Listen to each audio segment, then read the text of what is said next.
বলো তো দেখি কিসের প্রস্তুতি নেওয়া হচ্ছে? ও সরি, তোমরা কি করে বলবে? দাঁড়াও দাঁড়াও, আমি তোমাদেরকে বলছি। কাল যেহেতু গণেশ পুজো, তারই জোর কদমে প্রস্তুতি নেওয়া হচ্ছে। আর পুজোটা হচ্ছে আমার একদম বাড়ির সামনেই, আর পুজোটা করছে আমার দাদার সব বন্ধুরা। আমি একদিন আগে তো প্যান্ডেল কমপ্লিট হয়ে গিয়েছে, আর আজকে রাত্রে যেহেতু ঠাকুর আনা হবে, তার কারণে কাকুরা এখানে ফুলের কাজটা কমপ্লিট করে নিচ্ছে। আর এদিকে দেখো অর্পণ ফাজলামি মারা শুরু করে দিয়েছে, গণেশের বসার জায়গায় নিজে গণেশের যে বসে আছে। আমি ওকে বলছি তোমাকে মানাবে না, কারণ গণেশের মতন ভুঁড়িও নেই আর সুরও নেই। এদিকে অর্পণ আমাকে এই ফুলটা দিয়ে বলছে এই ফুলটা মাথায় গুজে আর ঘরের কাজ করবে।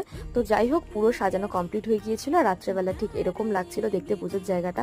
আর সত্যি কথা বলছি, ভীষণই সুন্দর সাজিয়েছিল জায়গাটা, আর দেখতেও খুব ভালো লাগছিল। আর সাইডে এরকম রাইস দিয়ে সাজিয়েছিল। তো গোলু আর দাদা মিলে গিয়েছিল ঠাকুর আনতে, আর আমি দাদাকে আগে থেকে বলে রেখেছিলাম যে তোদের ঠাকুর আনা হয়ে গেলে আমাকে একবার বলিস। আর দেখো ঠাকুরটা সত্যি অসাধারণ হয়েছে। তারপরে ঠাকুরটা আমাদের মন্দিরে তুলে রাখা হয়েছে, কালকে বার করা হবে, কারণ ঠাকুরের কাছে কেউ থাকবে না সেই কারণে। এদিকে দাদা আলপনা দিচ্ছিল, আর দাদা আমাকে বললো তুইও একটু দিয়ে দে, তাহলে তাড়াতাড়ি কাজটা হয়ে যাবে। তো চলো, আজকের ভিডিও এই পর্যন্ত। দেখা হচ্ছে গণেশ পুজোর নেক্সট পার্টে।